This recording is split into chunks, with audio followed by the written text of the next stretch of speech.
Si l'arrogance mal placée était une source d'énergie, nous serions déjà dans une société futuriste. Nos enfants jouiraient d'un air pur et d'une planète propre, car nous n'aurions plus besoin de pétrole ou de gaz.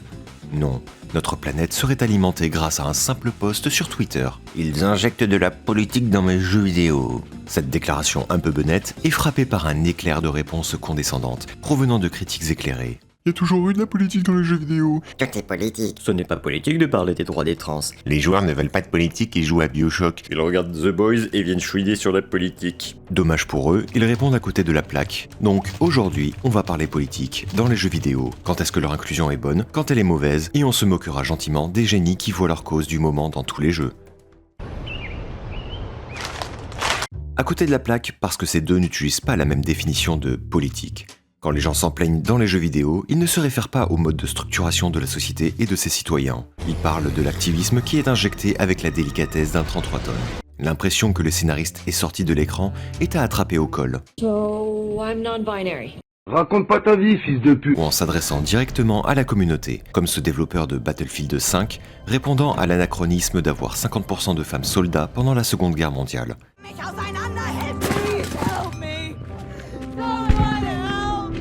Je ne veux pas avoir à expliquer à mon enfant que si elle ne peut pas créer de personnage qui lui ressemble, c'est parce que c'est une fille. Quoi, désolé chérie, on n'envoyait que les hommes se faire tuer à l'époque, ça conviendrait pas? Regardez ça. Pas un téléphone en vue, que des jeunes profitant de l'instant présent. Tu tournes la page de ton comic book et tu vois Trump, au cas où t'aurais oublié que l'homme orange est méchant. Tu ne veux pas de politique dans tes jeux vidéo, mais tu aimes les intrigues politiques. Oui, si la politique est cohérente avec l'univers. Je ne veux pas deviner à travers l'écriture des jeux modernes que les scénaristes sont des millennials de San Francisco aux cheveux roses. They make it about them. Qu'ils considèrent les répliques Marvel comme le summum de l'écriture. Did I just do that? C'est moi qui fais ça. A l'inverse, Deus Ex premier du nom restera intemporel dans son écriture. 19 of the last 23 U.S. presidents have been members of the Trilateral Commission, financed by the Rockefellers and the Rothschilds. Utiliser des thèmes politiques pour écrire une histoire ne veut pas dire qu'il y a revendication derrière. La liberté, l'autodétermination, la guerre, l'extrémisme, les puissants oppressant les faibles, c'est intemporel et universel. Des plans comme une cabale secrète d'élite tire les ficelles et les gouvernements ne sont que leurs marionnettes. Une société sans aucune barrière et limitation se livrera à des actes immoraux. Et les corporations sacrifient la planète pour des gains monétaires. On déjoue ces plans parce que c'est dans la nature humaine. Et Because it's so much fun, Chan. Get it? quand Tarantino fait exploser des mecs du Ku Klux Klan, je ne doute pas qu'il pense que racisme égale pas bien. La bravitude. Mais surtout, il fait ça. Because it's so much fun, Chan. Si vous voulez un jeu par des personnes engagées, les créateurs de Disco Elysium ont remercié Karl Marx lorsqu'ils ont reçu une récompense pour leur jeu. And Marx and Engels for providing us the political education. Thank you. Mais c'était un super jeu qui te permettait de jouer un communiste en puissance. You're ready to start building communism again. Il ne se prenait pas non plus au sérieux. Et quand c'est bien fait, le public est capable de tolérer des sujets inconfortables et la satire. Ce qui rend dingue le critique éclairé qui ne comprend pas qu'on peut consommer un média qui se moque de nous. Arrêtez de vous amuser, vous êtes les méchants impérialistes dans ce jeu. Et c'est pas que dans les jeux vidéo. Ils écrivent les personnages les plus badass du monde et derrière se demandent pourquoi les gens les apprécient. Comme dans Starship Troopers, où on n'est pas censé être du côté de Neil Patrick Harris en costume Hugo Boss, mais du côté de l'alarme, qui est censé représenter le libéralisme. Mais qu'est-ce que l'auteur a bien pu sous-entendre? Désolé, mais impérialiste ou non, Super Earth et l'Imperium ont besoin de moi. Je vous laisse rejoindre les rangs de Nurgle si ça vous chante. Bullshit. Derivative. Si caché derrière la prétention, il y avait une vraie analyse, je pourrais entendre. Fallout, c'est une critique de l'Amérique. Ah, comme c'est original. Et du capitalisme. On prend des risques à ce que je vois. Mais c'est cliché et même pas pertinent. Le créateur de la série a lui-même précisé que ce n'était pas le message à retirer des jeux. Mais ils ont leur sujet fétiche et ils regardent tout par ce prisme. Pour le coco, le capitalisme est la cause de tous les maux. Pour la fémène, le patriarcat. Pour le gamer, les minorités. Et pour Zemmour, Comme par hasard, au vert de l'islam. et les interprétations politiques débiles de jeux vidéo, il y en a un paquet. Mon favori, Dark Souls est en réalité une critique du patriarcat et des élites qui se maintiennent au pouvoir au prix de la destruction du monde. Seek strength. The rest will follow.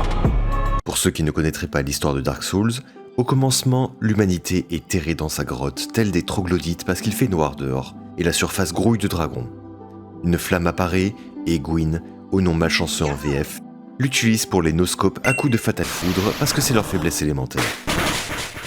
Accompagné de ses comparses, un squelette, une sorcière aux enfants femme araignée